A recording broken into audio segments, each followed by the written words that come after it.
Bon, donc merci pour votre invitation et puis merci pour votre présence active, je suppose. Donc effectivement, je suis psychiatre et psychanalyste depuis pas mal d'années. Je me suis toujours partagé entre pratique en cabinet et pratique en institution, et plus particulièrement avec les enfants, même si je n'ignore pas les adultes. Et la question que j'ai travaillée tout au long, c'est la question de la barbarie, c'est-à-dire des situations violentes, qu'elles soient d'origine biologique, comme le cancer, puisque j'ai travaillé pendant 25 ans auprès d'enfants traités pour cancer, ou qu'elles soient d'origine humaine, donc toutes les violences qui découlent de génocide, de guerre civile, de torture, dictature, etc.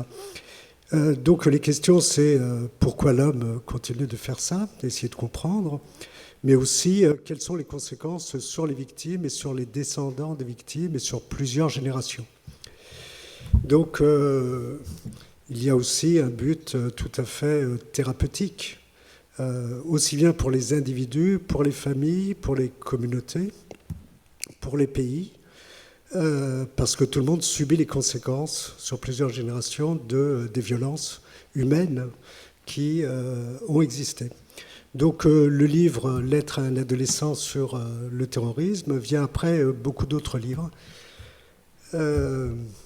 L'origine est ancienne, mais l'origine ponctuelle, factuelle, est plus récente, puisque c'est à la suite des attentats contre Charlie Hebdo et la supérette cachère que j'ai décidé de mettre par écrit un certain nombre de questions qui depuis ont évolué d'ailleurs. L'idée, c'était de comprendre pourquoi des adolescents sont tentés soit de rejoindre les terroristes, soit au moins de les comprendre, entre guillemets, de les excuser, de se sentir en solidarité ou en communauté avec eux.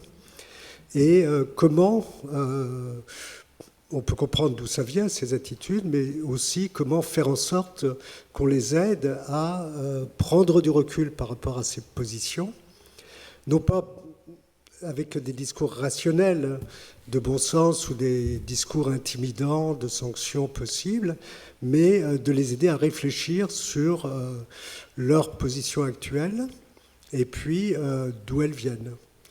Et de ce point de vue-là, les questions que j'ai essayé de traiter, c'est d'abord pourquoi les adolescents, les adolescents dans l'histoire, dans les sociétés, ont toujours été extrêmement prompts à s'enflammer pour des bonnes ou des mauvaises causes.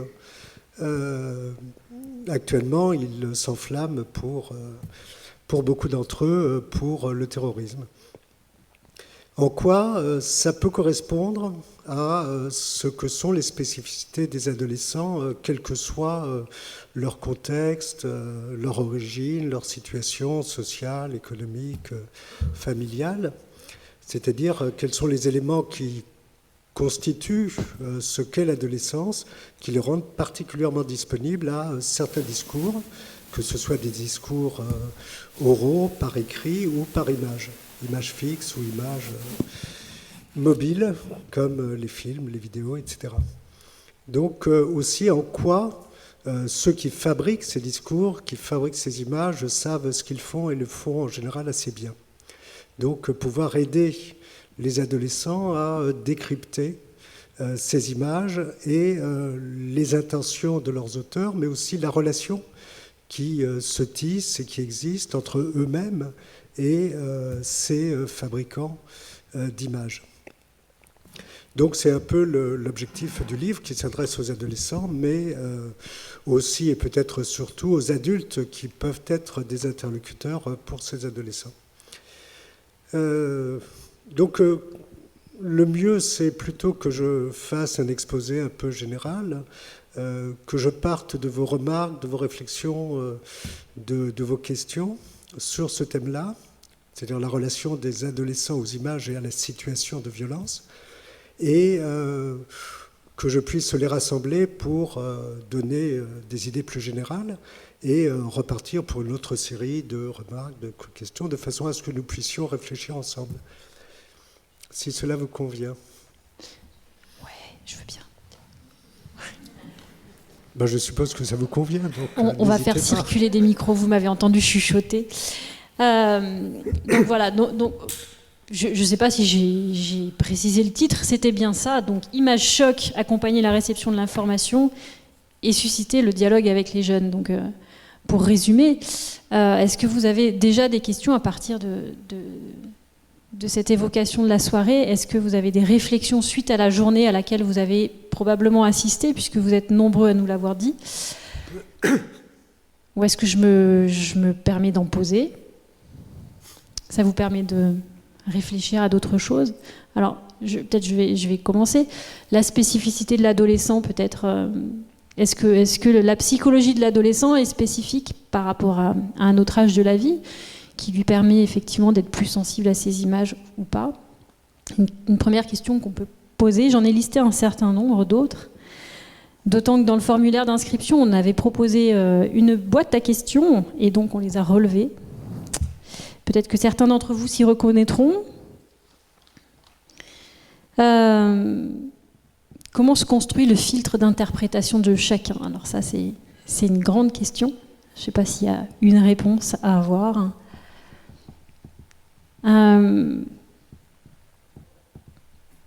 Elle est probablement liée, la suivante. Pourquoi certaines personnes sont-elles plus sensibles que d'autres aux images?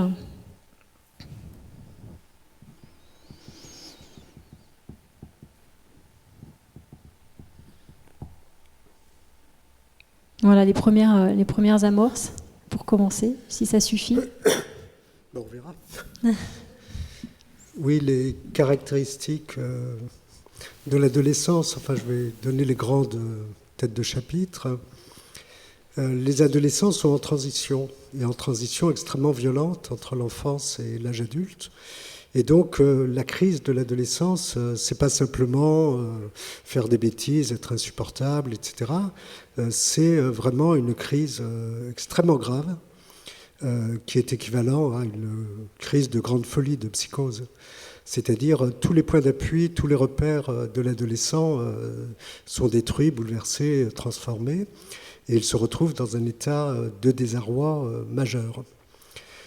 Auxquels les parents et puis les adultes qui sont confrontés à eux ne sont pas forcément préparés à comprendre et à accepter, à subir, etc. Les éléments de cette crise, on peut en donner un certain nombre, c'est les transformations physiques, mais c'est pas simplement les boutons d'acné, c'est l'adolescent ne se reconnaît plus dans son corps. C'est-à-dire, il a le sentiment que son corps n'est plus le sien, qu'il ne l'habite plus, et donc qu'il est dans un corps étranger. Et donc, ça peut correspondre à des terreurs absolument effrayantes. Essayez de l'imaginer. Il n'est plus non plus dans sa position familiale. C'est-à-dire, jusqu'à présent, il avait attribué toute sa confiance et toute puissance à ses parents. Donc il attendait absolument tous deux. Et de façon absolument durable, puisque la mort des parents était reportée à un horizon extrêmement lointain, donc impensable. Or, il constate que les parents ne sont pas des dieux tout-puissants, sont faillibles, sont fragiles, peuvent mourir, qu'il ne peut pas s'appuyer sur eux, donc il se retrouve dans le vide, et que lui-même fait à ce moment-là la découverte de sa mortalité. Alors que jusqu'à présent, il pouvait avoir le sentiment de son indestructibilité, donc de son immortalité. Il découvre aussi que la société n'est pas forcément ce qu'elle est. C'est-à-dire qu'il commence à se rendre compte des difficultés inévitables de ce qu'est la réalité, la vie sociale, économique, etc., celle de ses parents, la sienne. Et de ce point de vue-là, il y a un sentiment de fragilité majeure. Bon. La confiance absolue qu'il avait en lui-même est déstabilisée pour ces raisons et d'autres. Et donc, il passe d'un extrême à l'autre, c'est-à-dire la toute confiance en lui-même et au sentiment qu'il ne vaut rien, qu'il est nul, etc. Et les échecs relationnels, scolaires, amoureux ou autres viennent confirmer ce sentiment qu'il n'est rien, qu'il ne vaut rien, qu'il est nul. Bon. Il y a aussi donc la transformation de son identité. Tout ce qui constituait ses points d'appui identitaires, ses repères identitaires, vole en éclats. Et là aussi, il se retrouve dans le vide, ce qui est une expérience absolument effrayante. Le sentiment d'être inscrit dans une continuité, qui est une continuité temporelle, mais aussi une continuité généalogique, c'est-à-dire avec des parents, des grands-parents, une histoire qui remonte loin dans le temps et qui se continuera loin dans le temps. Par la découverte et des failles de son histoire parentale, de son histoire familiale, mais aussi, ou qu'il ne la connaît pas, mais aussi la découverte de la mortalité de ses parents et la sienne propre. Donc l'idée, la capacité à se projeter dans le futur et la capacité à s'appuyer sur le passé lui manque. Et il se trouve enfermé dans un présent immédiat, ce qui là aussi est extrêmement fragile. Ces modes de pensée évoluent, donc il bascule, il fait le va-et-vient entre les certitudes et le doute systématique, c'est-à-dire c'est un tir de massacre systématique de mettre en doute, en question, tout ce qu'on lui a inculqué, tous ses points d'appui, que ça vienne des parents, que ça vienne de la société. Et en même temps, parce que c'est insupportable, une telle position, il a besoin de certitudes, soit les siennes, il se les forge, et bon, il n'en démord pas, ou la recherche de maîtres à penser, qui peuvent être des individus ou des groupes, des sectes, etc. Un autre aspect, c'est... ça vous donne une idée, je peux en rester là. Peut-être la dernière, qui peut être intéressante par rapport à notre discussion, c'est donc aussi la question de la solitude.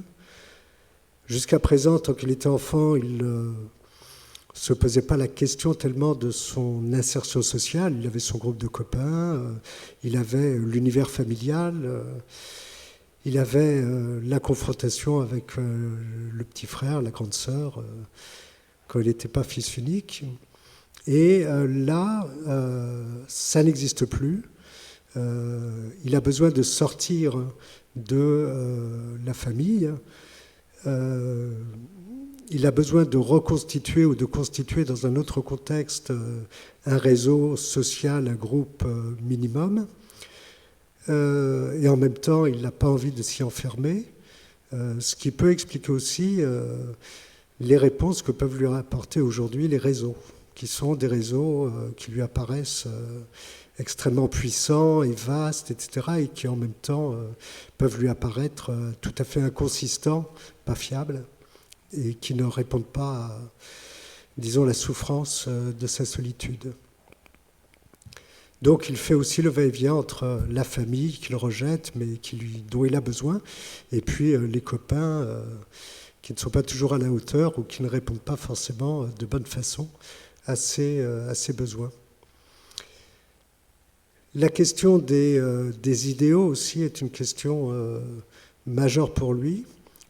À partir du moment où les points d'appui disparaissent, les références identitaires, culturelles, religieuses, etc., diverses, politiques, ou simplement les façons d'être, de vivre de ses parents, il ne les accepte plus, il les remet en question.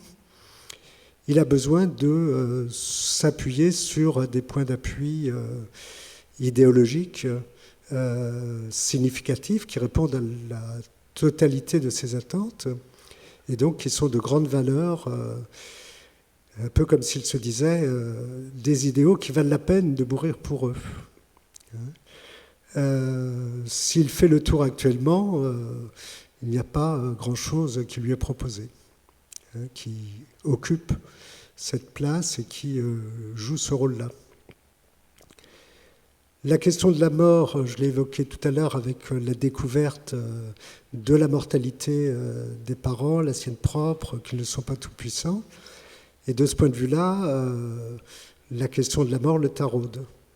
Donc, il a besoin, il a envie de s'en approcher au plus près pour et comprendre ce que c'est pour lui, mais aussi dépasser la peur, l'effroi, la fascination qu'il en éprouve.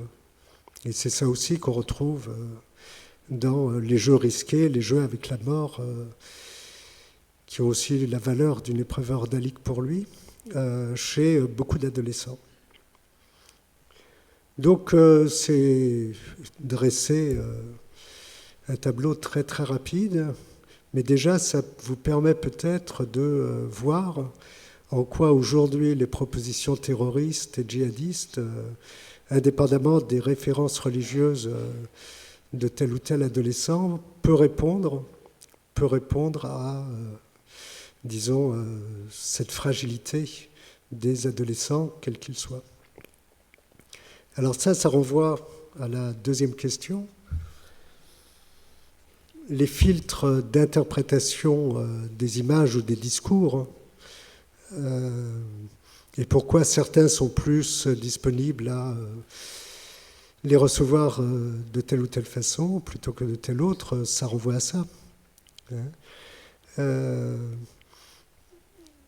Si on essaye de comprendre quelles sont les terreurs archaïques que ce désarroi, cette tourmente de la traversée de l'adolescence provoque chez les adolescents, et qui sont des terreurs archaïques en ce sens qu'elles découlent des expériences des bébés, hein, mais qui sont restés ensuite en souterrain. Par exemple, il y a le sentiment de la solitude. Le bébé, par exemple, si vous l'imaginez, il suffit que la mère le laisse 30 secondes, qu'elle aille dans la cuisine, etc. Compte tenu de la relation de temporalité du bébé, c'est comme si elle n'existait plus, qu'elle avait disparu totalement, qu'elle ne reviendra jamais, et qu'il se retrouve dans une solitude absolue et une détresse absolue. Les adolescents peuvent réactiver ces terreurs de la toute petite enfance pour des raisons diverses. Certains, ça se réactive plus facilement que pour d'autres, pour des raisons sur lesquelles on pourra revenir tout à l'heure. Le sentiment aussi que l'unité de son corps disparaît, c'est-à-dire que ça vole en éclats, que ça part dans tous les sens, enfin qu'il n'y a plus d'unité de son corps. Le petit bébé n'a pas encore le sentiment de l'unité de son corps, ou alors son corps, c'est une totalité qui n'est pas différente de celle de la mère. Les deux sont fusionnés. Donc ces terreurs de la petite enfance, du bébé, peuvent être réactivées pour telle ou telle raison chez l'adolescent. Et donc réactiver aussi les terreurs. Ça peut être les terreurs aussi que la peau ne fait plus barrière, frontière entre le dedans et l'extérieur. Donc dans les deux sens. Ça veut dire que tous les dangers de l'extérieur peuvent venir à l'intérieur. Bon. C'est pour ça que les pédiatres insistent auprès des mères et des pères sur l'absence ou la fragilité des défenses immunitaires des bébés. Qu'il faut se laver les mains avant de les toucher. Enfin, il y a ce sentiment que l'extérieur peut être dangereux et que le danger peut venir donc à l'intérieur du corps parce qu'il n'y a pas la frontière suffisante. Mais ça veut dire aussi que la consistance du corps, sa substance vitale, peut passer à l'extérieur. Ce qui peut exister aussi quand les bébés sont mis en état de déshydratation, soit parce qu'ils ne sont pas protégés de la chaleur excessive, soit parce qu'on ne leur donne pas assez à boire, soit qu'ils ont des fièvres importantes, soit qu'ils ont des diarrhées auxquelles on ne fait pas trop attention.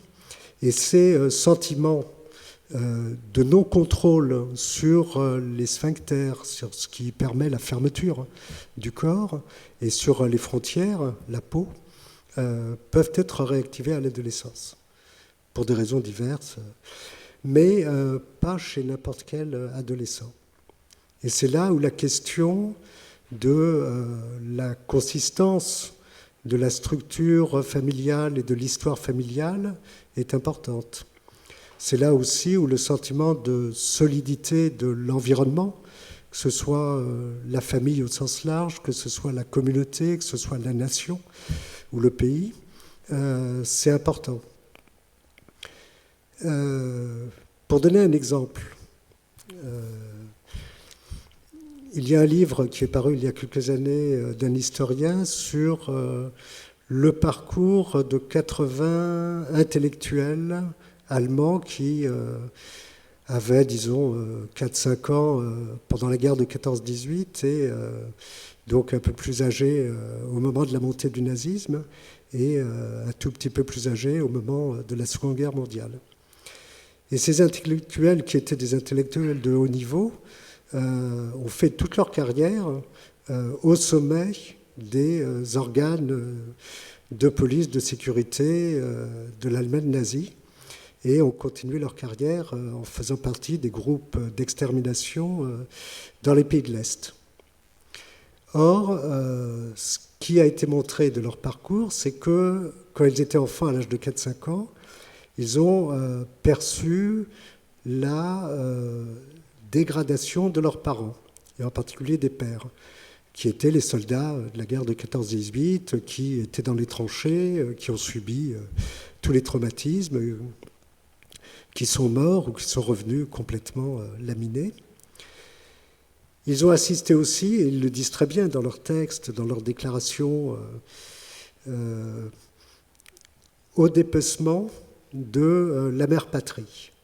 C'est-à-dire que le corps de l'Allemagne était accaparé, mis en morceaux par les puissances alliées.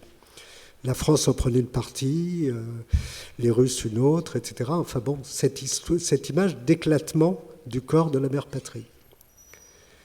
Ils ont eu aussi le sentiment que les frontières ne jouaient plus leur rôle et qu'il y avait infiltration permanente de l'ennemi et qui venait à l'intérieur.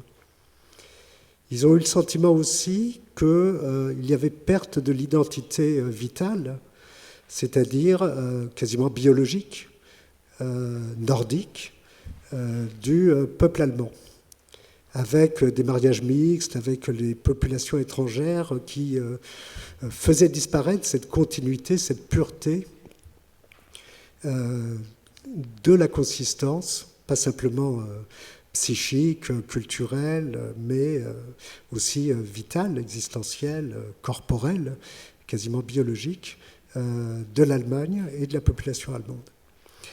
Et que leur engagement dans le nazisme découlait de ce que le nazisme leur proposait, c'est-à-dire s'étendre pour avoir la possibilité de grandir, éliminer tous ceux qui portaient atteinte à la pureté de l'identité, fermer les frontières aux étrangers, mais les ouvrir pour aller à l'extérieur. Un certain nombre de choses comme ça. Et définir aussi une différenciation radicale entre le dedans et le dehors, entre cette pureté biologique, ethnique des Allemands et tous ceux qui pouvaient y porter atteinte, et donc dire qu'ils ne sont pas humains. Ce sont des microbes, ce sont des bactéries, des virus, des insectes dangereux, et donc on s'autorise à faire place nette, à les exterminer sans culpabilité, parce que ça n'a pas de rapport avec nous. Et on a le droit, parce que si on les laisse faire, ils vont nous détruire. Pas seulement par leur volonté, mais par leur logique interne quasiment automatique. On retrouve là les logiques qui ont été pendant très longtemps celles des traitements anticancéreux, hein, c'est-à-dire détruire les cellules cancéreuses. Bon. Ces phénomènes-là, on les retrouve dans les logiques des adolescents, c'est-à-dire tous ces éléments. Et pour revenir à la question qui a été posée, ceux qui sont dans des familles dans lesquelles l'histoire familiale et l'identité familiale a été transmise sur ce mode, on est victime, on est en danger, etc., il faut se défendre, sont disponibles à écouter tel discours qui leur dit voilà la solution. Ceux qui ont un certain recul ou dont l'histoire familiale ou le sentiment d'inscription dans la durée, qui n'ont pas ce sentiment de manque d'appui, de fragilité, qui connaissent un peu et qui ont été suffisamment informés ou éduqués sur l'histoire de leur famille, l'histoire de leur pays, que ce soit le pays d'origine ou le pays d'accueil, l'histoire du monde, qui ont quelques repères, qui n'ont pas le sentiment que l'histoire ne cesse de se réinventer et que chaque génération part de zéro. Ceux-là, qui ont eu cette transmission, cet environnement, sont beaucoup moins disponibles à prendre au pied de la lettre les messages carrés qui leur sont adressés et qui correspondent à ces terreurs.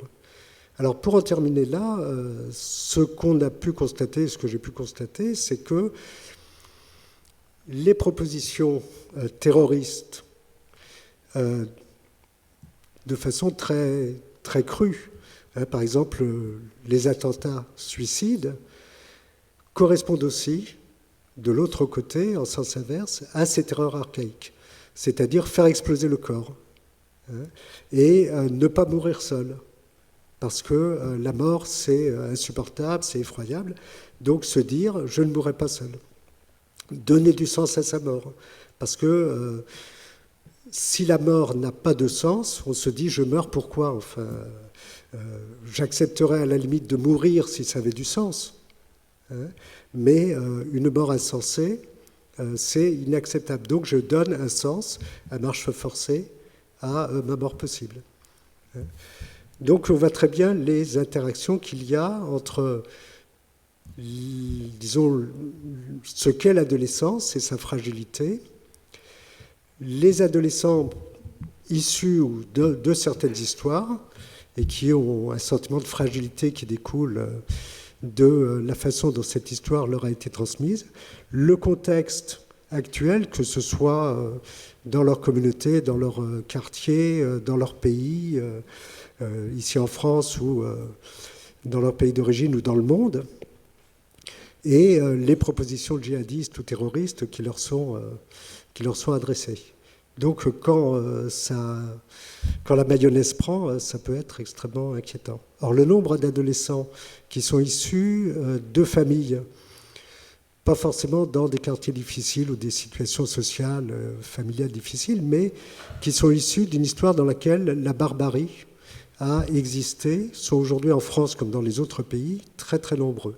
Si vous faites un peu la liste, bon, il y a eu depuis le début du XXe siècle, il y a eu le génocide des Arméniens, il y a eu la guerre de 14-18, il y a eu la Seconde Guerre mondiale, il y a eu la bombe d'Hiroshima et Nagasaki, il y a eu la Shoah, il y a eu la guerre dans l'Est, en Europe, il y a eu ensuite les guerres coloniales, il y a eu les guerres d'Indochine, il y a eu... les génocides internes en Union soviétique, en Chine, les guerres civiles en Asie du Sud-Est, les dictatures en Amérique latine, dans le sud de l'Europe, et ce sont des familles qui ont connu ça. Donc la liste est impressionnante et ce sont les adolescents qui sont en France aujourd'hui ou en Europe. Donc il faut avoir ces éléments en tête pour ne pas comprendre leur positionnement uniquement à partir d'éléments très factuels, actuels, partiels, etc. Bon, mais j'ai beaucoup trop parlé, donc je vous rends la parole. Oui. Si, non, on filme. Tiens. Du coup, vous parlez vous présentez plusieurs exemples de barbarie que des adolescents de familles ont vécu. Et vous dites, il comprend, c'est l'adolescent, j'imagine. Et quelles sont les conséquences, par exemple, pour un adolescent qui a vécu Hiroshima, qui a vécu, pardon, dont les parents, mais oui, par exemple, mais même quelles sont les conséquences d'un gamin qui habite en France, qui vit une barbarie qui se passe ailleurs, mais que du coup ça peut être plus au moins fort. Je pense à des barbaries des dernières 50 ans, dont aussi le nazisme. Quelles sont les conséquences? Comment il réagit? Après, vous pouvez aller loin, vous pouvez arriver où vous voulez. Je veux dire, j'imagine qu'il n'y a pas une théorie, mais j'aimerais bien savoir comment le gamin comment mon frère a vécu, je ne sais pas, le nazisme, la guerre froide, et comment mon père a vécu le nazisme et comment moi j'ai vécu la guerre en Palestine. Comment on a été marqué par ces événements. S'il y a quelque chose, et comment mon fils, j'ai pas de fils, mais comment mon fils il vit aujourd'hui les attentats de Paris, par exemple. C'est bordélique. Je suis désolée. Vous avez compris, non? Non. Ah non? Oui, si, je peux formuler encore Non, c'était très clair. Hein. Ok. Bah tant mieux. Je réponds. Enfin, où je développe la réflexion. Ouais, voilà. Bon. Pour revenir au thème de cette journée, qui est l'information. L'information donne des éléments de savoir, hein, donne aussi des éléments de prise de position, donne aussi des éléments d'émotion. Bon. L'information est reçue en fonction des connaissances que la personne, en particulier l'adolescent, a, ce qui lui permet d'intégrer l'information soit dans un ensemble plus vaste, de lui donner sa place, hein, et donc de la relativiser, soit de pouvoir la mettre nulle part, et à ce moment-là, il la reçoit de plein fouet, hein, au brut. Pour le recevoir les informations, il s'appuie sur ce qui lui a été transmis de sa famille, hein, ou ce qu'il sait ou ne sait pas de son histoire, ou tel qu'il l'imagine, hein, tel qu'il invente, tel qu'il la fantasme, ou des informations partielles qu'il a reçues, des informations répétitives, des informations orientées. Donc il les reçoit en fonction aussi de son identité, telle qu'il l'imagine, et de l'identité de sa famille. Bon. Ce qui fait qu'il est attiré plus ou moins par telle ou telle information. Mais il les reçoit aussi en fonction d'éléments culturels au sens très large qui diffusent, qui font partie sans même qu'on y pense, sans même qu'on ait conscience qu'on les possède, mais qu'ils possèdent de toute façon et qui le font agir ou recevoir l'information, la décrypter de telle ou telle façon. Si vous reprenez l'histoire des guerres, il y a 50 ans, par exemple, les petits-enfants, quand ils imaginaient la guerre, c'était deux mousquetaires qui s'affrontaient, ou un cow-boy et un indien, enfin bon, c'était du corps à corps. Des individus bien identifiés, qui avaient chacun leur identité, et qui s'affrontaient, je dirais presque à la loyale. Bon. Ce qu'a fait, par exemple, la bombe sur Hiroshima, hein, même si beaucoup d'adolescents ne savent pas ce qui s'est passé, c'est d'abord une mise à mort de masse et indistincte et à distance et presse-bouton. Hein, l'avion très haut, etc. Il ne voit pas les victimes, il largue la bombe et c'est une masse. Bon. Ça lui donne l'idée, ce qui s'inscrit maintenant, que la guerre, ça peut être non plus la guerre individu contre individu, dans une proximité, dans un corps à corps, où on voit l'adversaire en face. Il nous voit, on a peur, il y a une interaction. Et une guerre aussi avec des individus dédiés pour faire la guerre, c'est-à-dire les soldats qui s'affrontent à d'autres soldats. Ce que la bombe sur Hiroshima a fait, a transformé, c'est que c'est aussi contre les civils. Donc le champ de bataille n'est plus sur le champ de bataille, il peut être partout. Puisque Hiroshima, ce n'était pas un champ de bataille. Ce qu'a fait la Shoah et les massacres dans les pays de l'Est par l'armée allemande pour les autres populations, c'est aussi la même chose, des meurtres en masse, une guerre contre les civils, contre des individus contre lesquels la guerre n'a pas été déclarée et qui n'ont pas déclaré la guerre, qui ne sont pas à égalité. Par exemple, les Juifs exterminés, ce n'était pas une armée, ils n'avaient pas de déclaration de guerre. Bon. Et avec cette logique, tu peux tuer un homme, tu peux tuer 10 hommes, tu peux en tuer 100, 1000, 10 000, 1 million, pas de problème, tu es couvert, non seulement par l'État, mais aussi parce que ce ne sont pas des humains. Donc là, ça transforme aussi, disons, les images inconscientes ou les notions inconscientes de ce qu'est la guerre.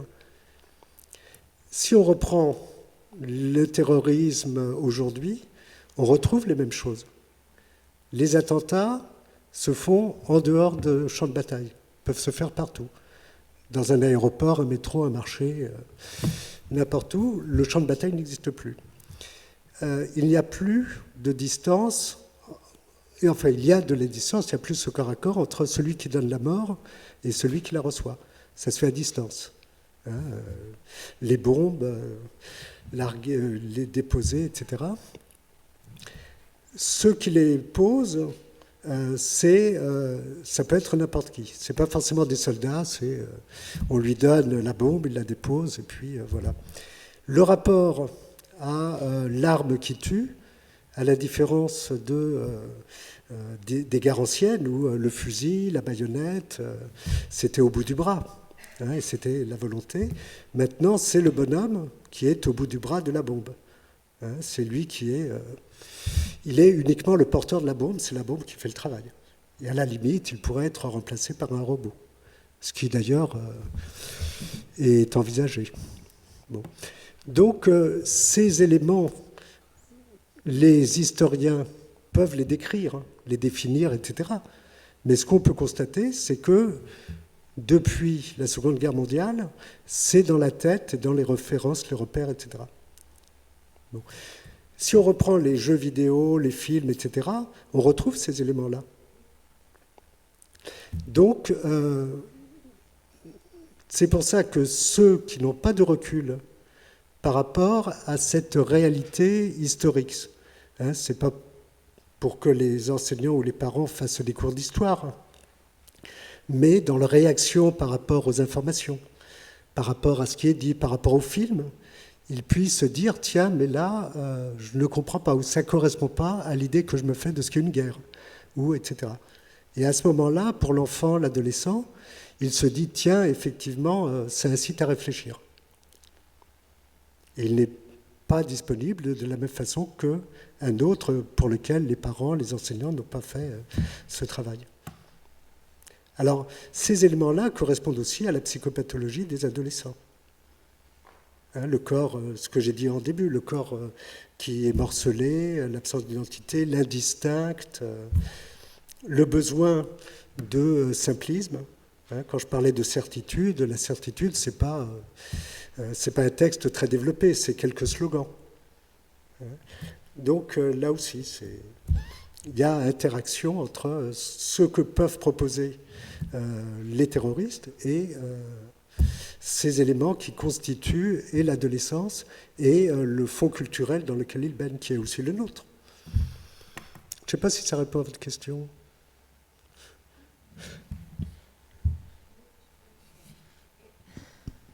Bon, oui. En fait, ma question, c'est très concrètement, qu'est-ce qui devient un adolescent aujourd'hui, en 2016, un adolescent qui à la télé, alors a déjà à la maison, si il a un père qui a 40 ans, 50 ans, il peut aussi être au chômage, du coup il peut vivre une condition économique particulière, qui à la télé voit des guerres de partout, même à côté de chez lui, voire chez lui même.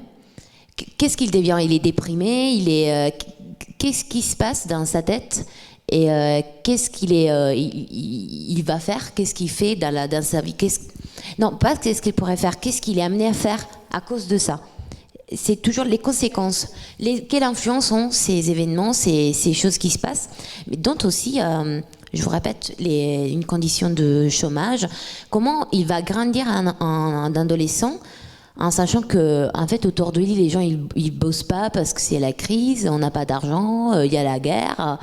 Est-ce qu'il a envie de vivre? Est-ce qu'il est déprimé? Est-ce qu'il s'en fout? Peut-être. Il n'est pas touché. Je ne sais pas. C'est en fonction de l'adolescent. On peut se faire une idée.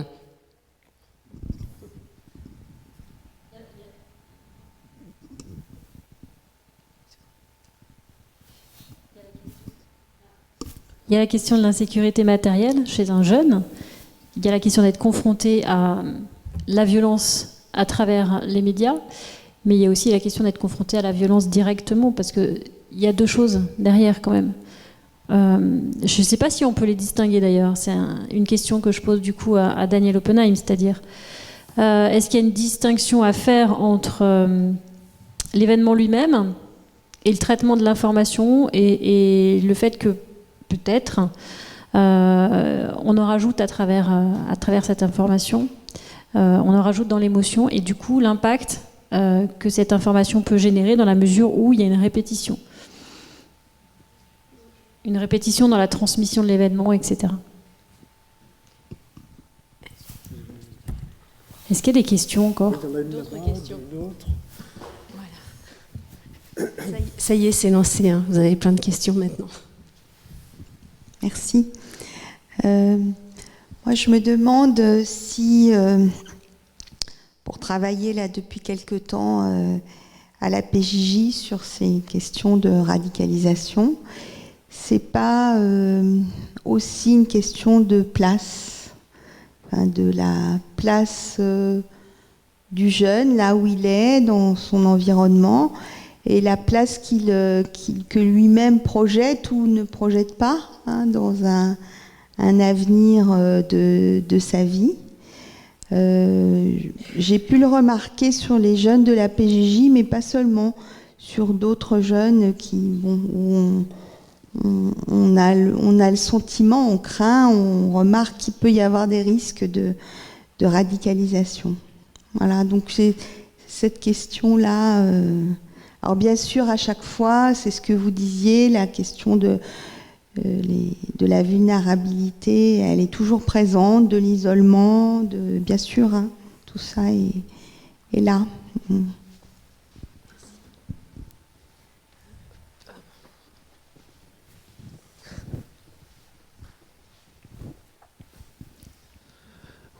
Moi, je voulais vous laisser un peu introduire le sujet, mais je suis venu parce que j'ai vraiment la question de comment on peut travailler avec les jeunes qui peuvent être un peu en sympathie voilà, avec les discours que peuvent leur proposer les djihadistes.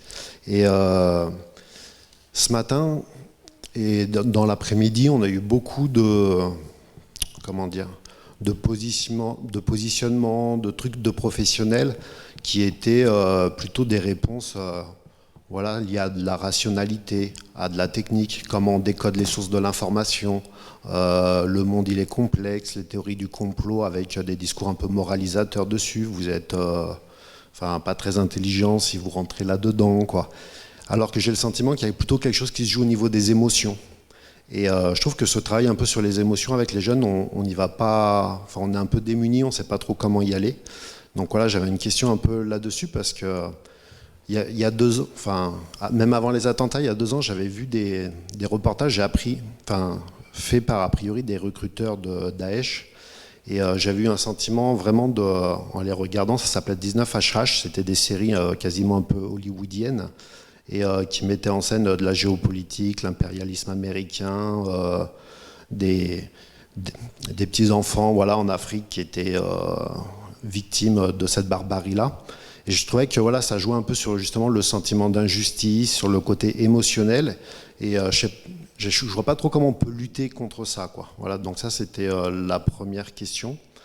La deuxième, c'était que souvent on se dit, voilà, il y a des injustices, mais on voit quand même qu'il y a des jeunes qui viennent de plein de milieux différents et qui sont pas forcément en situation sociale difficile.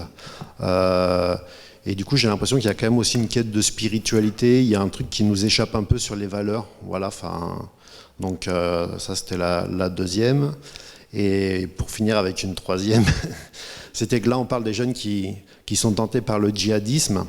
Mais récemment, j'ai des collègues qui travaillent un peu en lycée et on voit que les attentats, ça provoque, ça va alimenter un peu le vote extrême droite. Enfin, il y a un deuxième traumatisme qui est pour une autre partie de la population et j'ai l'impression que c'est un petit cercle vicieux. Donc, comment on arrive à casser ça et faire en sorte que des jeunes puissent rediscuter ensemble et que finalement, ce qui nous titille, c'est la barbarie, mais voilà, je ne sais pas comment on sort de ce cercle-là, quoi. Est-ce qu'il y a d'autres questions? Non, pour l'instant, ça va. Il y en aura d'autres. Allez-y, oui, mais il y en aura d'autres. Je vais essayer de recentrer un peu.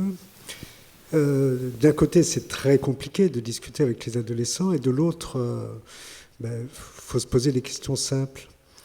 Je crois tout à l'heure, vous m'avez fait part d'une petite séquence radio-trottoir ou sur un journal télévisé d'une mère qui disait c'est scandaleux, au journal télévisé, il n'arrête pas de discriminer, de dire du mal des musulmans.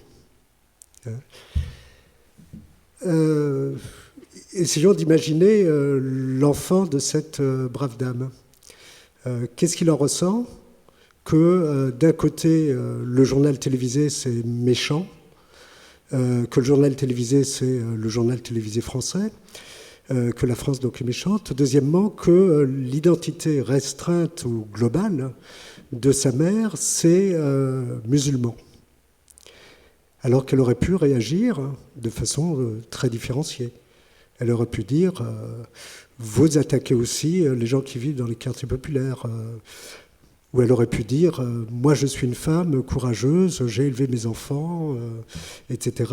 Ou quand j'étais en Algérie, j'ai fait ceci ou cela, j'ai lutté contre les dérives islamistes ou contre le gouvernement ou le petit chef local. Ou j'ai bien élevé mes enfants et je suis fier d'eux. Donc là, le discours de la mère ouvre une autre identité beaucoup plus complexe sur laquelle il peut jouer pour l'enfant, et il dit c'est aussi mon identité. Deuxièmement, le sentiment de sécurité, c'est aussi le sentiment de sécurité pas simplement financier, social, etc., voire vital, mais c'est aussi le sentiment de sécurité, disons, culturel au sens large, c'est-à-dire les valeurs sur lesquelles il peut s'appuyer.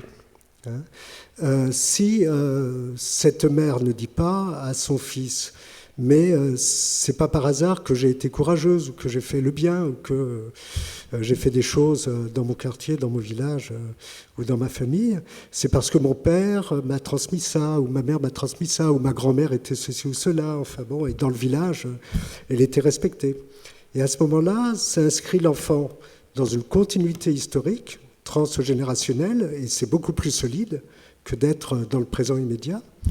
Mais aussi, ça lui donne comme point d'appui toute une série de valeurs. Et les valeurs, ce n'est pas simplement le statut social, être au chômage, être humilié, etc.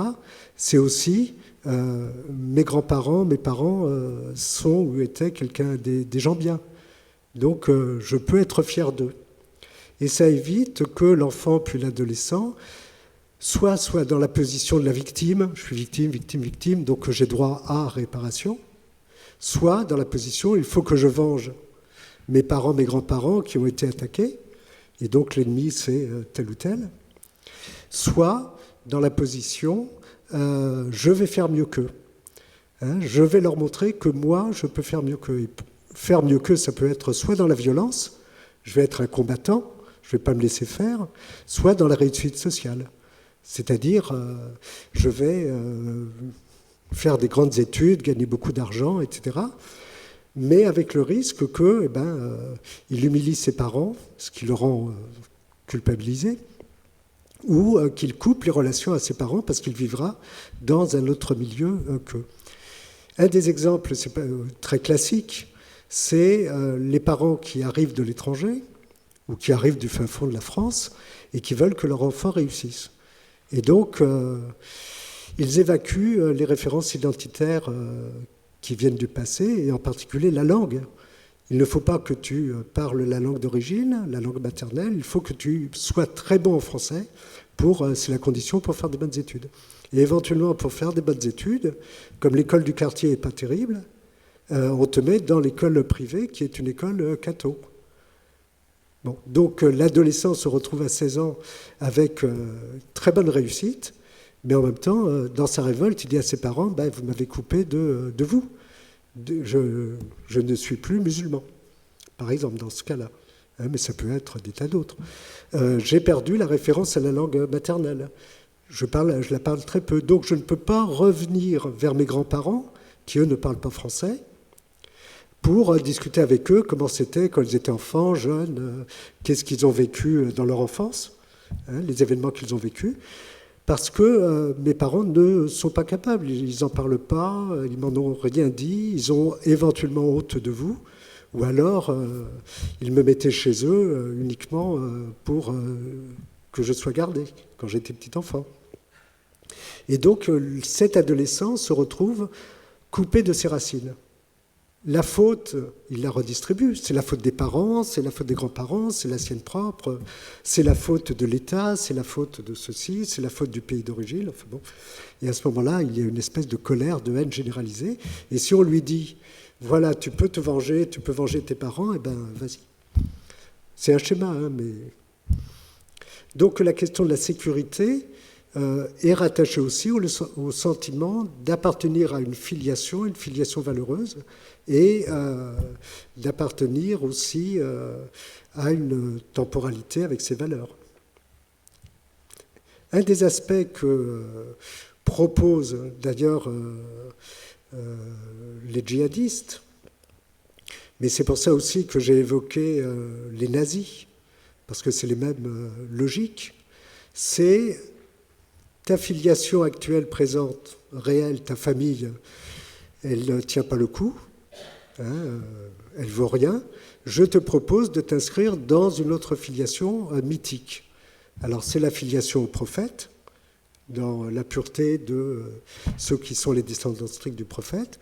C'est la filiation aux fondateurs de la Germanie, qui sont les ancêtres nordiques, avec les dieux nordiques. C'est la filiation, etc. Dans tous les pays, on retrouve ça. Donc, on t'inscrit dans un groupe qui te donne une autre filiation qui, là, a de la valeur et du sens, etc., qui te permet d'échapper à la filiation glauque de ta famille actuelle.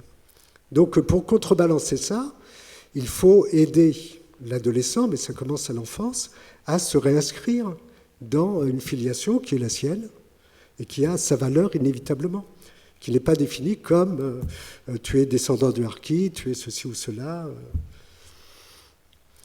Je ne sais pas si ça répond un peu à quelques-unes de vos questions. J'essaye de prendre du recul par rapport à la question directe.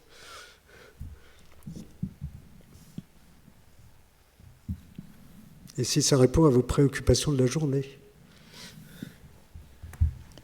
La question de la gestion de l'émotion. Comment en tant qu'adulte, on peut accompagner l'émotion quand parfois, en plus, soi-même, on peut être touché en tant qu'adulte par un événement auquel on a pu assister à travers les médias, par exemple. Mais comment on accompagne la réception de l'information et la question de l'émotion transmise ou provoquée? Bon. Ça vous convient, cette question ? Mais je vais aussi donner le micro. Il y a une personne qui voulait poser une question. Je ne vais pas couper la parole.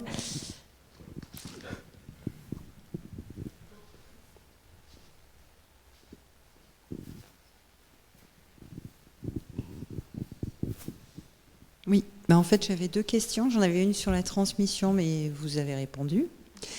Ce que vous avez dit m'a fait poser une autre question. c'est que là, vous parlez du cadre familial, et ici, je pense qu'on est beaucoup de professionnels à se demander comment on fait quand la famille ne répond pas à ce devoir de valeur, de référence et de transmission. Et j'ai une autre question qui n'a rien à voir. Actuellement, on est dans un discours médiatique en fait, où on dit à des adolescents que la France est en guerre. J'ai une fille de 11 ans et je ne sais pas vraiment quoi lui répondre quand elle me pose cette question. Voilà. Bon. Juste oui, par rapport à ce que vous disiez de contrebalancer, aider l'enfant à se réinscrire dans ses origines, tout ça, comment on fait justement pour réinscrire ses enfants?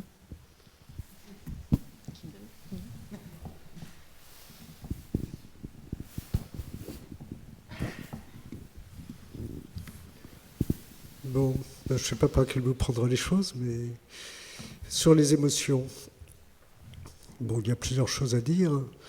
La première, c'est bon, celui qui discute avec les adolescents doit être quand même suffisamment au clair avec ses propres émotions pour ne pas les transmettre en direct à l'adolescent. Donc réfléchir sur pourquoi il est particulièrement bouleversé par tel ou tel événement, alors que par d'autres, il l'est beaucoup moins. Donc c'est en rapport à son histoire, son identité, etc., ses valeurs. L'émotion, elles sont extrêmement nombreuses. C'est une très vaste palette d'émotions. Et c'est un travail là-dessus qui commence dès le petit enfant, c'est-à-dire lui apprendre à repérer ses émotions et les émotions chez l'autre, et à mettre le mot juste, pour que ça ne se réduise pas à quelques émotions simples, la colère, la jalousie, la peur, la tristesse, voilà. Il y a une beaucoup plus grande diversité. Et si on le fait avec le petit enfant, que ce soit dans le cadre familial ou que ce soit dans le cadre scolaire ou éducatif, à ce moment-là, l'enfant se sent beaucoup plus en sécurité par rapport à l'autre. C'est-à-dire quand il voit quelqu'un, que ce soit physiquement, qui s'approche de lui, que ce soit un enfant ou un adulte, ou quand il voit sur un écran, il peut se dire je comprends un peu ses émotions. Et donc, je comprends un peu qu'est-ce qu'il me veut. Est-ce qu'il me veut du mal, du bien, etc. Est-ce que je peux entrer en contact avec lui? Ou est-ce que vraiment on ne se comprend pas? Bon.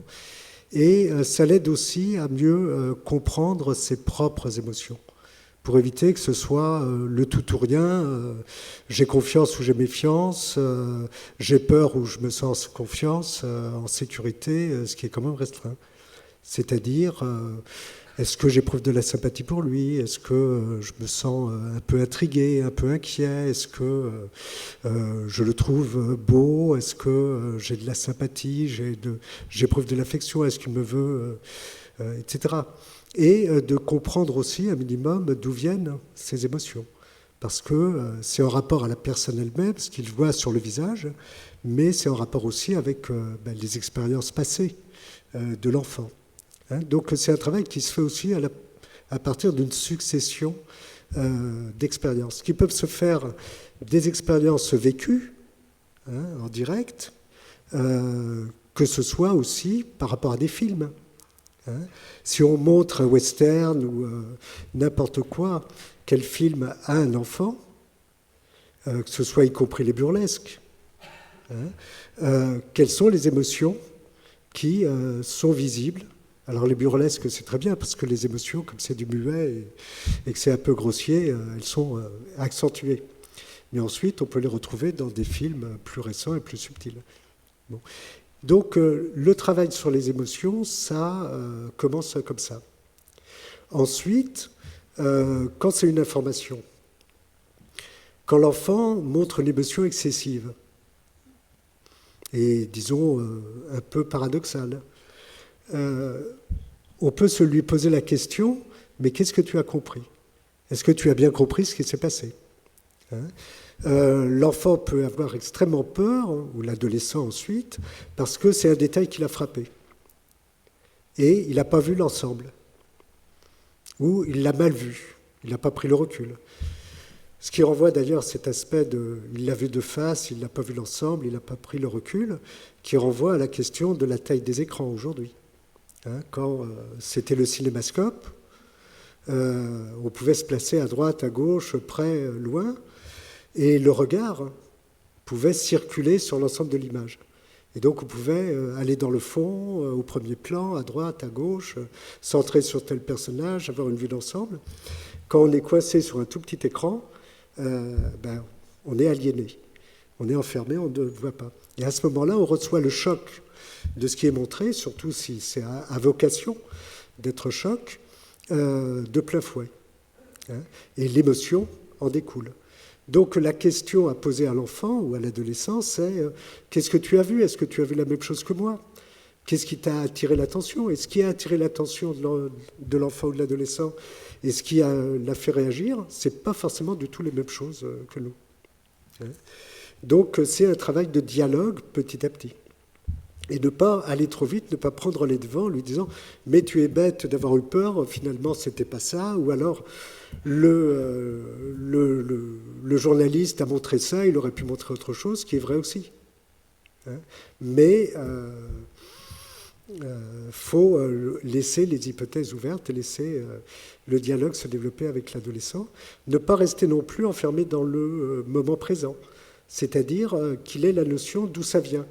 C'est-à-dire, par exemple, s'il y a eu un attentat, d'où ça vient, hein, quels ont été tout ce qui a précédé. C'est la question, est-ce que ça aurait pu être prévenu ou pas? C'est la question, est-ce que moi je suis en danger ou vous, les parents, vous êtes en danger? Quels sont les risques, hein, quand, pour un habitant d'Hiroshima, être sous la bombe atomique, le risque était majeur, qu'il y en ait beaucoup. Les attentats en France, le risque est important, mais très relatif. Hein. Donc c'est aussi ça qui permet à l'enfant ou à l'adolescent d'avoir du recul. C'est aussi la question, mais qu'est-ce qu'ils me veulent? Donc, s'il ne comprend pas pourquoi il y a ça, là aussi, il en reçoit de plein fouet. Bon. S'il comprend un peu les logiques, c'est-à-dire, par exemple, ce que je discute avec les ados ou les enfants, c'est pour faire peur, c'est aussi pour obtenir des avantages diplomatiques ou militaires, c'est-à-dire que la France, que les Français disent à leur gouvernement laisse tomber, ne va plus là-bas, etc. Bon. Donc, en dernière instance, c'est pour que les djihadistes locaux ou les bandes locales ou les armées locales puissent faire leurs choses en toute tranquillité. Mais quels sont leurs objectifs? Est-ce que c'est des objectifs religieux? Est-ce que c'est des objectifs militaro-économiques, politiques, s'emparer des richesses, etc., exercer une dictature? Bon. Et à ce moment-là, l'information est prise dans un ensemble beaucoup plus vaste. Si c'est uniquement l'élément brut, et on dit le tout ou rien, ou on fait du bourrage de crâne à l'enfant, ou alors on aborde très rapidement les aspects techniques, la sécurité, l'armée, la police. Bon, ça ne répond pas à ces questions. Je ne sais pas, ça répond aux questions sur les émotions, sur... Non, je me laisse aussi un peu suivre le fil de ma pensée. En matière de filiation, de remettre de la perspective, de la profondeur dans le rapport des enfants avec leurs parents, en matière d'appartenance de filiation, quoi. Cet après-midi, il y a eu un atelier sur les jeux, et en particulier la présentation d'un jeu qui s'appelait La boîte à dialogue, qui a été mis en place par la commission jeunesse de la Villeneuve à Grenoble. Et en fait, dans cette boîte à dialogue, il y a tout un tas de questions qui ont été qui ont été réfléchies par les professionnels pour permettre le dialogue avec les jeunes, et en particulier des questions qui étaient en lien avec l'identité. Et des questions toutes simples. Ça va très largement, ces questions vont très largement, et à un moment donné, l'animateur présentait une question qu'il avait posée à un jeune en lui disant, et c'est dans le jeu, Eh bien, ta mère, elle faisait quoi avant d'arriver en France? Qu'est-ce qu'elle faisait dans son pays d'origine? Ou c'est quand la dernière fois que tu as fait une activité avec ton père? Et puis en fait, le jeune, il dit, moi, j'ai pas fait d'activité avec mon père parce qu'on fait pas d'activité ensemble, on n'a pas l'occasion. Et du coup, toutes ces questions, elles peuvent paraître très inopportunes, incongrues dans le travail d'un professionnel avec des jeunes, mais vu qu'elles sont mélangées avec d'autres questions qui sont bien plus larges, et bien quand elles arrivent, effectivement, elles posent des questions aux jeunes qui ne s'est jamais posées en fait, et qu'il a même jamais osé poser à ses parents. Et du coup, ça ouvre des portes. Le jeune, des fois, devant le groupe, il n'est pas capable de répondre parce qu'il est assez mal à l'aise, puisque ça vient travailler des choses qui sont cachées, pas dites, ou en tout cas qu'il y a du non-dit là-dessus. Et puis après, le jeune se questionne, il revient, et puis il prend à part l'animateur pour dire, au fait, j'ai posé la question à ma mère, et puis en fait, ma mère, quand elle était au pays, elle faisait de la couture avec ma grand-mère. Et donc, il y a des choses comme ça qui remontent, qui font que, même si a priori, en tant que professionnel de la jeunesse, c'est pas simple d'aller sur ces terrains-là, eh bien, quand c'est pris dans des questions beaucoup plus vastes, eh bien, des fois, une question de cet ordre-là vient réouvrir des portes qui sont jusqu'à présent restées fermées, comme vous disiez. C'est-à-dire que des parents n'ouvrent pas la porte du passé, de laisser en arrière au pays d'origine. Et du coup, peut-être que vous, en tant que professionnel, vous pouvez y aller. Nous, à la Maison de l'Image, l'année dernière, on a travaillé sur le thème du portrait, de l'autoportrait et de l'estime de soi. Et en lien avec la notion des émotions, les émotions les plus cachées, en fait, qu'on n'assume pas en société, la peur, la terreur, la colère, etc. Et en fait, on s'est rendu compte que du coup, par rapport aux jeunes qui ont participé, le fait de visiter ces émotions dans l'expérience de l'autoportrait, eh bien, on les a amenés. Alors c'était un peu sans concession, l'artiste proposait ça de manière sans concession. Mais elle avait un tel passé dans son histoire, des difficultés qu'elle avait surmontées à travers ce travail sur les émotions via l'autoportrait, que finalement, elle les emmenait elle les rassurait d'aller vivre ces émotions pour ensuite mieux les regarder, mieux assumer ces parts cachées au fond d'eux-mêmes. Et du coup, un travail de se réapproprier sa propre estime, en fait. Voilà, c'est une petite contribution. Est-ce qu'il y a d'autres questions? Non, mais avant de poursuivre, je n'ai pas répondu à deux petites questions, donc je vais essayer d'y répondre rapidement. Sur la question du travail par rapport aux familles. Quand les familles ne sont pas partie prenante, il faut le faire quand même, ce travail, mais en étant attentif à ne pas mettre l'enfant ou l'adolescent en contradiction. C'est-à-dire qu'il n'ait pas le sentiment qu'on prend la place de la famille et qu'il n'ait pas le sentiment non plus qu'on a un regard critique sur la famille. Sur un élément de transmission, par exemple, des adolescents disent mon père me bat avec le bâton, la ceinture, etc. quand j'ai des mauvaises notes ou quand je fais des bêtises. Si on leur dit c'est pas bien, en France, c'est interdit et tout, on le coupe de ses origines, et de ses parents. Si on le laisse parler, il dit je suis un peu contradictoire parce que d'un côté, je suis fier que mon père maintienne les traditions. C'est-à-dire, puisqu'il a été élevé comme ça, il pense bien faire. Mais de l'autre, effectivement, je ne suis pas d'accord parce que je n'aime pas être tapé et puis en France, on ne le fait pas. Donc ça, dans la discussion, ça l'aide à avoir la notion de la transition, de la transmission et de la transition. Et que les transitions, ce n'est pas en termes de tout ou rien, ce n'est pas parce qu'on passe d'une génération à l'autre, d'une frontière à l'autre, que tout disparaît. Et qu'il y a toute une période d'adaptation. On peut lui demander, et toi, alors avec tes enfants, qu'est-ce que tu feras? Je ne les taperai pas, c'est évident. Mais comment tu leur parleras de ton père? Est-ce que tu leur en parleras comme d'une brute ou d'un archaïque? Ou est-ce que tu lui diras, il a essayé de maintenir une continuité avec le passé et d'être fidèle à son propre père, qui lui-même devait être fidèle à ses propres parents. Donc ça permet à l'enfant, à l'adolescent, là aussi, de se situer dans une continuité temporelle. Je vais y revenir à propos de transmission. Mais sur la question guerre, c'est comme pour les émotions, il faut parler aussi juste que possible. Et ne pas entrer dans le débat, je dirais, politique. Est-ce qu'il y a guerre? Est-ce qu'il n'y a pas guerre? Est-ce que c'était une bonne idée de parler de guerre ou pas?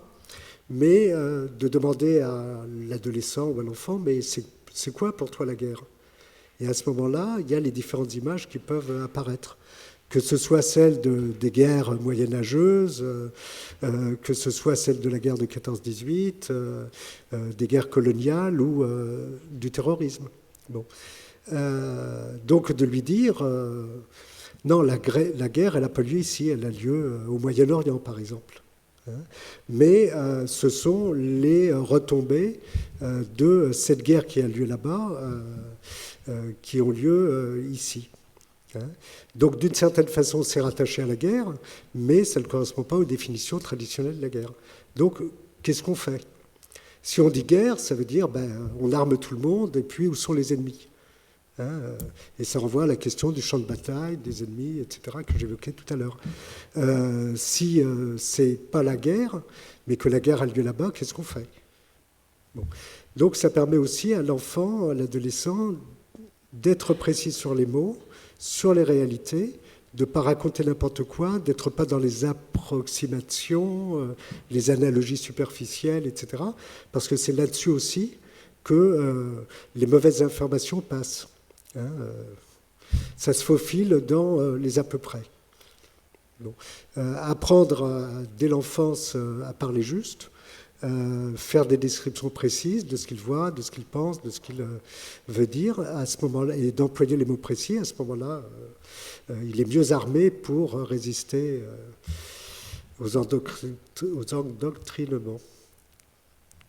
Alors sur la question de la transmission, c'est pas seulement la transmission orale, bien calibrée de l'histoire familiale, de dire ton grand-père a fait la guerre de 14-18 ou il était dans tel endroit pendant la guerre d'Algérie, et puis là-bas, il ne l'appelait pas la guerre d'Algérie, il l'appelait la guerre d'indépendance, et lui dire qu'il n'y avait pas un seul groupe, il y avait plusieurs groupes, etc., qui parfois se tiraient dessus, que ceux qui étaient harkis, c'était pour des raisons extrêmement complexes, et pas seulement parce qu'ils étaient des traîtres. Enfin, c'est-à-dire, une histoire ne se transmet pas simplement avec un épisode. Les Français ont colonisé, ils ont fait ceci ou cela, et puis après c'est tout. Mais autant qu'il le demande et qu'il peut l'accepter, entrer dans la complexité des choses. Bon, ensuite, il dit, ça me suffit pour l'instant, on n'insiste pas, on ne fait pas un cours. Mais deuxièmement, la transmission se fait aussi par le quotidien. Quand tout à l'heure, j'évoquais cette brave dame qui disait, qui se définissait uniquement comme musulmane, bon, la transmission se fait aussi par tous les petits gestes quotidiens, que ce soit la cuisine, la façon d'être, de faire le ménage, d'être avec le mari, d'élever les enfants, quand je parlais de la ceinture ou du bâton, que ce soit la façon d'utiliser la langue, c'est-à-dire avec qui on en parle, est-ce qu'on en parle tout le temps ou est-ce qu'on apprend à l'enfant à différencier, quand c'est des amis de la même origine, on parle la langue d'origine et puis on incite l'enfant à l'apprendre, pour ne pas être en décalage. Quand c'est des amis français qui viennent, il faut qu'il apprenne le français, etc. Mais on ne lui dit pas, c'est le tout ou rien. Et la transmission se fait aussi par la langue. La transmission des traumatismes se fait aussi par des tas de petits détails. Par exemple, ceux qui ont risqué de mourir de faim, que ce soit les rescapés des camps de concentration ou des situations de famine ou de pauvreté extrême, l'enfant, il voit que les parents, ils mettent n'importe quel bout de pain dans la poche, ils ne laissent aucune miette quasiment, et puis quand ils sont chez les amis, ils essayent de manger le plus possible. Bon. Et ça peut le choquer, il dit, mes copains, les parents ne se comportent pas comme ça. Bon.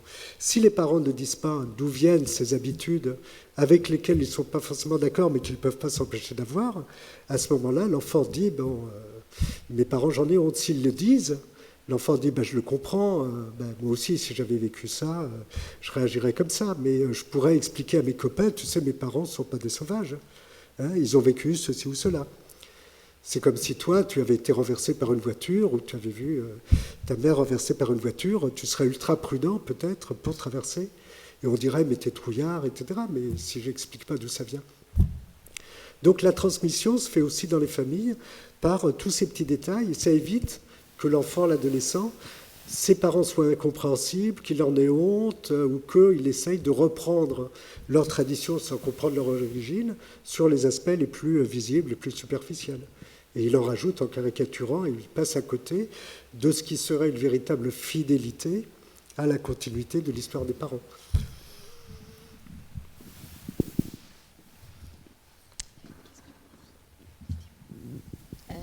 Oui, moi je voudrais dire aussi, est-ce que l'attrait pour le djihadisme, par exemple, Daesh, ne peut pas s'expliquer aussi par la difficulté qu'ont les jeunes aujourd'hui à se projeter dans une société où tout va mal, que ce soit au niveau politique, le chômage, les discours, etc. Et donc à l'absence de sens aussi auquel on peut se rattacher pour se construire. Ça, c'est la première chose. Et puis la deuxième chose, moi je voudrais revenir un petit peu sur tout ce qui est théorie du complot. Moi j'ai un fils qui à un moment a été beaucoup sur Internet, était vraiment à chaque fois il avait ce mot-là, oui mais de toute façon tout c'est du complot, tu vois bien, c'est dit là, etc. Et moi je me suis toujours sentie démunie par rapport à ça, à quoi répondre. Quel élément lui donner pour contrecarrer ses dires.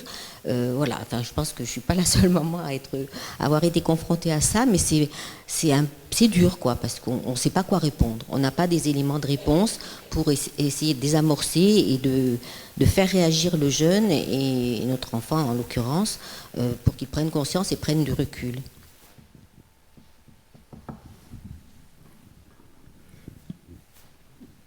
Bon, rapidement, je ne sais pas, mais on a jusqu'à quelle heure? Il faut qu'on soit sorti à 22h. Il est 21h30. Les théories du complot, c'est extrêmement difficile, hein, parce que c'est comme essayer de faire évoluer un paranoïaque. Hein, ça prend des années, on n'est pas sûr de réussir. Mais par contre, pouvoir discuter avec eux, là, on peut dire des choses. Faut éviter de s'énerver, il faut rester calme autant que possible. Deuxièmement, il ne faut pas prendre un ton de supériorité qui serait humiliant et qui ne ferait que renforcer cette idée qu'il a bien raison d'être du côté du complot parce qu'on ne le comprend pas ailleurs. Donc, essayer de discuter d'égal à égal avec lui. Mais d'égal à égal, ce n'est pas un affrontement, ce n'est pas un duel pour qu'il y en a un qui l'emporte sur l'autre, c'est-à-dire lui faire renoncer à ses théories et qu'on ait gagné. Mais essayer de réfléchir ensemble. Bon. La psychopathologie des adolescents, si on la connaît un peu, nous aide à comprendre aussi ce qui peut se passer. Ce ne sont pas des idiots, hein, cette fragilité que j'ai esquissée tout à l'heure. C'est cet écartèlement entre scepticisme radical et besoin de certitude. Le scepticisme, ça a de la valeur. Hein, tous les progrès de la science se sont faits sur le scepticisme. Je ne crois pas à ce que tout le monde dit. Hein, je ne crois pas que c'est la Terre qui est au centre du monde. Hein, tout le monde le pensait. Donc ce scepticisme, cette mise en doute radicale, c'est important, ça a de la valeur. Simplement, il faut en faire un bon usage. Et ce n'est pas parce qu'on dit des choses absurdes, à nos yeux, que ça n'a pas de valeur. C'est simplement, il y a un moment où il faut dire stop, parce que sinon c'est une mise en doute systématique. Hein, et ça renvoie par exemple au petit enfant qui n'arrête pas de dire aux parents pourquoi, jusqu'à ce qu'on lui dise bon, c'est stop. Donc il faut laisser suffisamment jusqu'au moment où on dit bon, ça suffit, là on a pas mal discuté. Le besoin de certitude, c'est aussi ce va-et-vient entre l'univers familial et la confiance dans les parents et disons, la méfiance des parents parce qu'ils ont fait cette trahison radicale. C'est comme si le Père Noël, soudain, disait à tous les enfants dans le monde, vous savez, j'existe pas. Hein, les enfants lui en voudraient beaucoup et passeraient sur une autre idole, hein, immédiatement. Bon. Là, c'est un peu la même chose. Donc, ils ont besoin de se rattacher à une certitude. Donc, il faut que les parents ou les adultes montrent qu'ils sont capables de résister à ce tyran rafale, qu'ils survivent. Donc en gardant leur position, en acceptant de les faire évoluer par rapport à ce qu'ils comprennent des questions de l'adolescent, mais en essayant de faire évoluer les questions de l'adolescent, c'est-à-dire « mais pourquoi tu dis ça ?» Et pas seulement parce que je l'ai entendu, ou qu'un copain me l'a dit, qu'il a entendu, etc., ou que j'ai vu ça sur tel site, mais pourquoi c'est cette information à laquelle tu crois? Parce que tu entends dans la journée des milliers d'informations. Et quand les informations se déroulent sur l'écran, et pourquoi c'est celle-là que... Donc, qu'est-ce que tu en attends? Qu'est-ce que tu veux en faire, etc. Et lui dire aussi, pas simplement l'information auquel tu crois, le complot, mais qu'est-ce que tu vas en faire, quelles conséquences tu vas en tirer. Et quelles conséquences veulent en tirer ceux qui disent, qui font circuler cette théorie du complot. Qu'est-ce qu'ils veulent en faire? Bon, c'est aussi dire quelle relation tu as avec eux, virtuelle ou réelle, c'est-à-dire pourquoi ils s'adressent à toi, hein, et qu'est-ce que tu attends d'eux, et qu'est-ce qu'ils attendent de toi.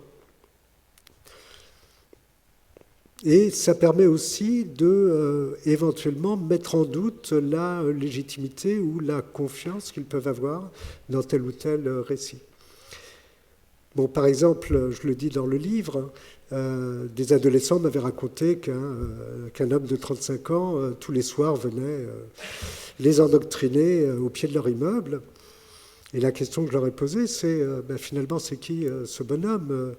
Est-ce qu'il a une femme, des enfants, etc. Et qu'est-ce qu'il fait en bas de l'immeuble jusqu'à 10h du soir?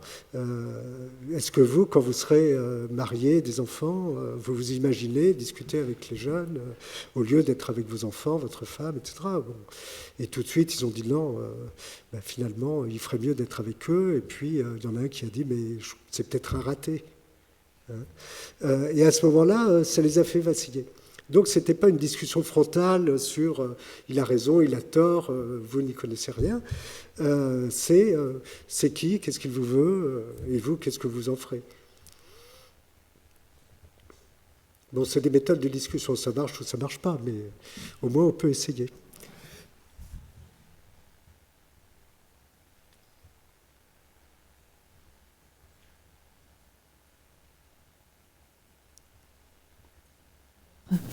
D'autres questions? Ou est-ce qu'on a épuisé la thématique? Il y a des réactions? Ouais. Non, non, à ce moment-là, je peux développer un peu plus sur l'image, si ça vous convient. Oui. Oui, non. Ça nous convient. Non, parce que j'ai beaucoup, et je continue à travailler sur les images dans le cadre de psychothérapie avec les enfants. Et ce que je constate, c'est que les enfants peuvent tout exprimer avec les images peuvent tout exprimer. Et donc, ils peuvent aussi tout comprendre à condition qu'on leur donne des codes et des éléments de compréhension. Donc, une image, ça peut être une image globale ou les éléments partiels d'une image. Ça peut être l'image elle-même ou le récit, l'information qu'elle transmet. Dans l'image, tout a de la valeur, c'est-à-dire ça peut être, disons, le style. Est-ce que c'est un style très grossier, un style tape à l'œil, un style effrayant, un style qui a des connotations culturelles très ciblées, qui fait référence à tel ou tel élément que les enfants ou les adolescents connaissent, ou nous? Est-ce que c'est une image complexe ou une image simpliste? Est-ce que c'est une image dans laquelle on peut circuler, pénétrer, suivant différentes portes d'entrée? Ou est-ce que c'est une image qu'on ne peut voir que de face, frontale, et qui n'a aucune profondeur, et qui est quasiment l'équivalent d'un signe, ou d'un mot, ou d'un slogan.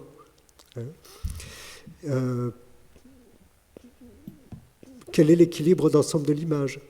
C'est-à-dire, il y a des pleins, des vides, est-ce qu'elle est dans le centre, est-ce qu'elle est à la périphérie? Est-ce qu'elle est équilibrée, déséquilibrée? Est-ce qu'elle penche à droite, à gauche? Est-ce que tout y est de ce qui devrait y être? Ou est-ce qu'on a le sentiment qu'il y a des choses qui n'y sont pas alors qu'elles devraient y être, dans la cohérence, ou est-ce qu'il y a des choses qui ne devraient pas y être a priori, mais qui y sont? Et à ce moment-là, mais pourquoi ça y est? La façon dont ça nous interpelle, nous est montré. Est-ce que c'est une image choc, ou est-ce que c'est une image fermée, ou est-ce que c'est une image qui nous laisse l'explorer, l'interpréter, qui peut recevoir différentes interprétations possibles, donc on peut discuter avec d'autres.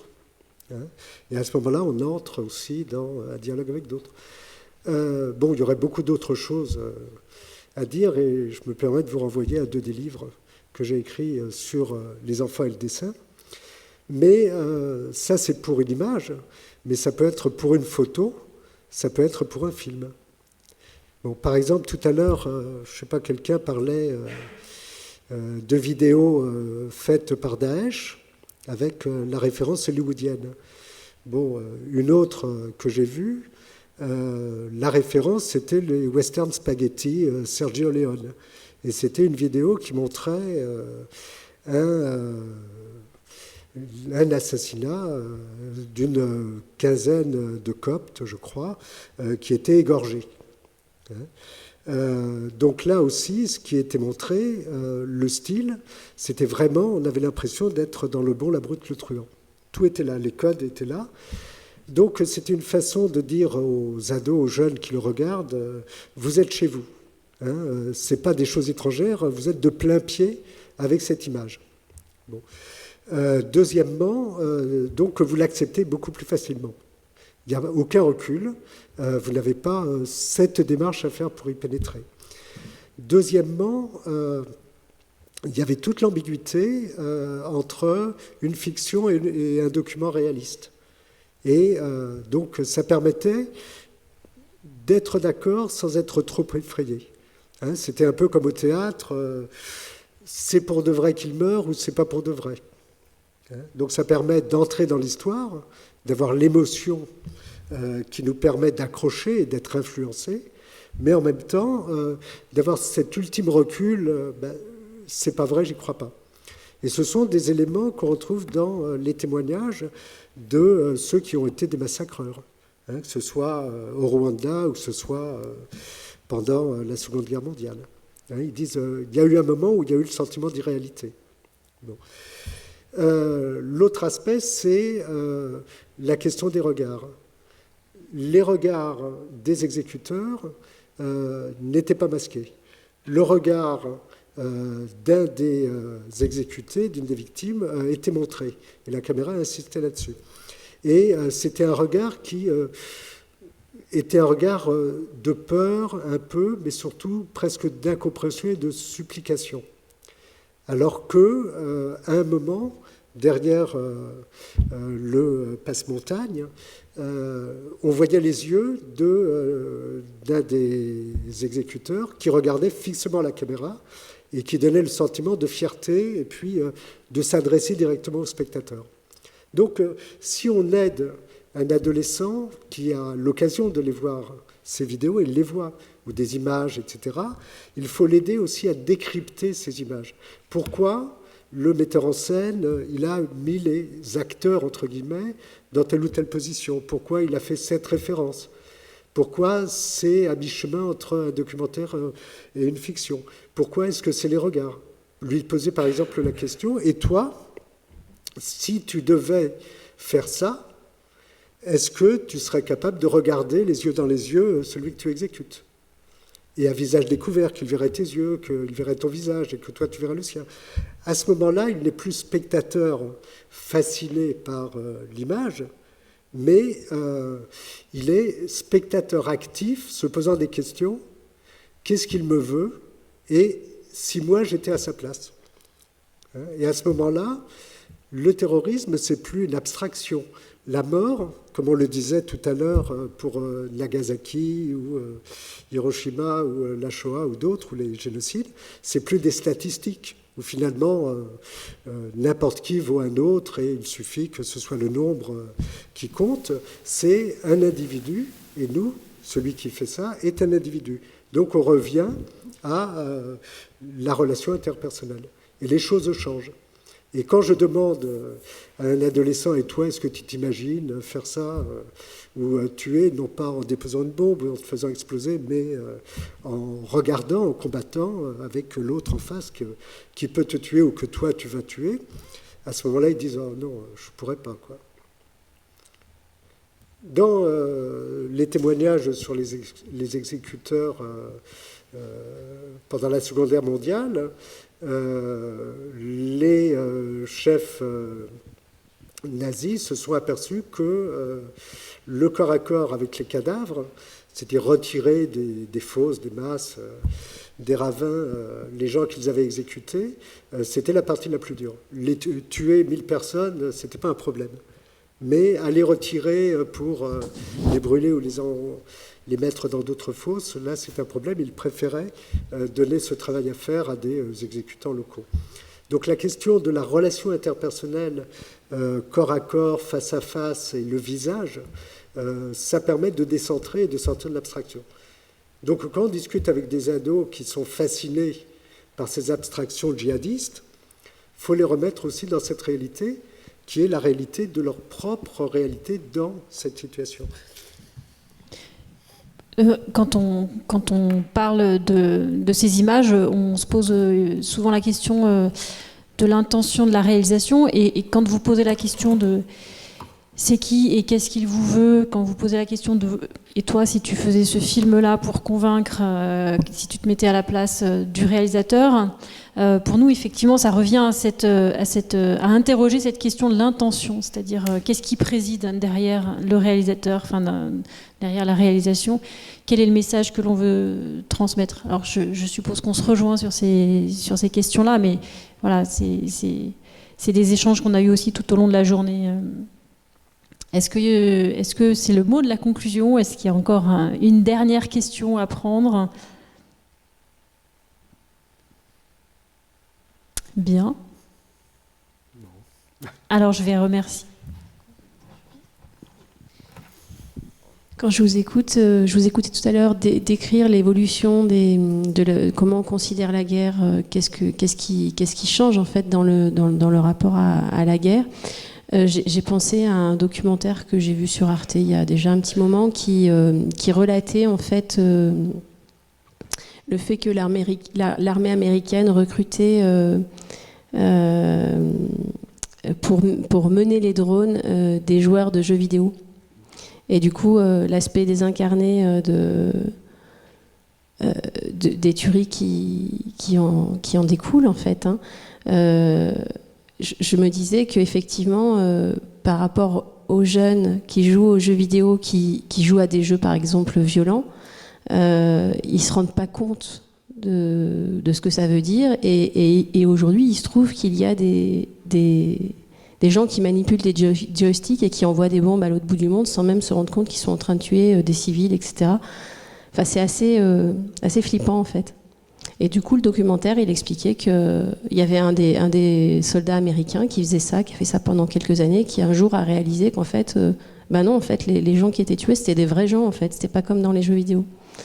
Voilà, donc du coup, c'est assez inquiétant, en fait, hein, ce genre d'informations. C'était déjà une remarque qu'avait faite l'un des pilotes qui a largué la bombe atomique, la première. C'est-à-dire, c'est dans un second temps qu'il s'est rendu compte que ça avait été pour de vrai, et pas une abstraction. Mais il ne faut pas attaquer les jeux vidéo. C'est-à-dire, quand on discute avec les ados, ce serait stupide d'attaquer les jeux vidéo, mais qu'ils fassent bien la différence entre le jeu et pour de vrai. Or, les adolescents ont justement c'est pour ça que j'en viens à la question doute, certitude, tendance à faire un peu la confusion entre j'y crois pas, c'est pour de vrai, c'est pour de jeu. Donc les aider à faire cette différence. Mais ce qu'on a dit sur la question du sens aussi, le besoin de sens, c'est vrai que ça manque d'idéaux aujourd'hui et que tous les grands idéaux, que ce soit ceux du communisme, du capitalisme triomphant, du tiers-mondisme, etc., des guerres de libération nationale, des troisièmes voies et autres, bon, il n'en reste pas grand-chose. Ça a été complètement discrédité par les révélations historiques qui ont eu lieu. Donc il y a une perte totale de sens, mais quand on discute avec les adolescents, il faut leur dire c'est la réalité, c'est comme ça. Et tu n'es pas en position passive d'attendre que ça vienne et que quelqu'un te donne une voie à suivre en disant elle est merveilleuse, c'est ça qui va donner du sens à ta vie. C'est aussi à toi de la construire dans le quotidien, dans les moindres gestes de ta vie quotidienne, etc. Pour être un héros, il n'y a pas besoin d'être un héros militaire qui tue un certain nombre de gens ou qui risque sa vie. Alors ça renvoie à des questions plus récentes qui ont été celles de toute une génération de toxicomanes, qui étaient les toxicomanes qui recherchaient du sens dans la toxicomanie.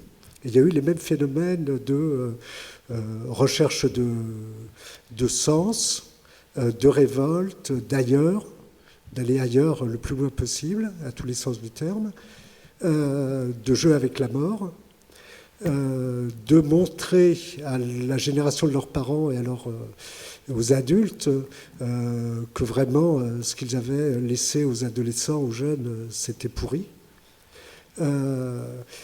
Donc, et puis ensuite, pour les sorties de toxicomanie grave, la tentation des sectes, puisqu'il y a eu un certain nombre d'institutions ou de gens qui se sont présentés comme des guérisseurs de toxicomanie qui étaient des sectes. La scientologie.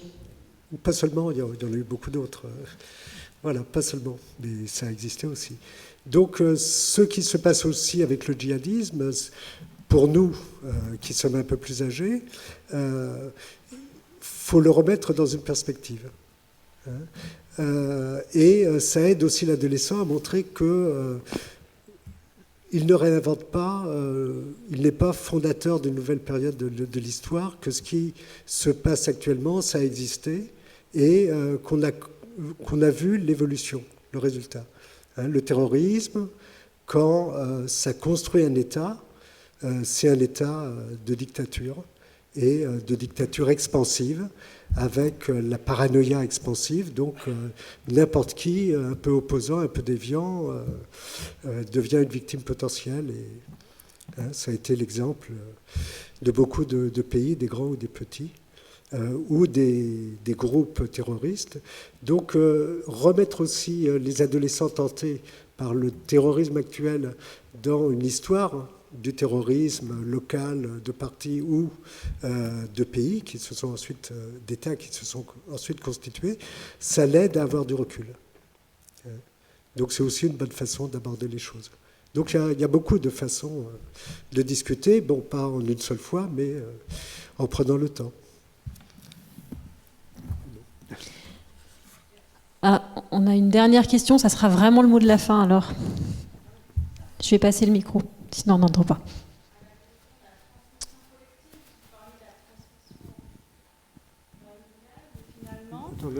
Oui, je me disais en vous écoutant, c'est aussi la question de la transmission collective. C'est-à-dire qu'aujourd'hui, on se focalise sur la question du jeune et son rapport avec l'environnement.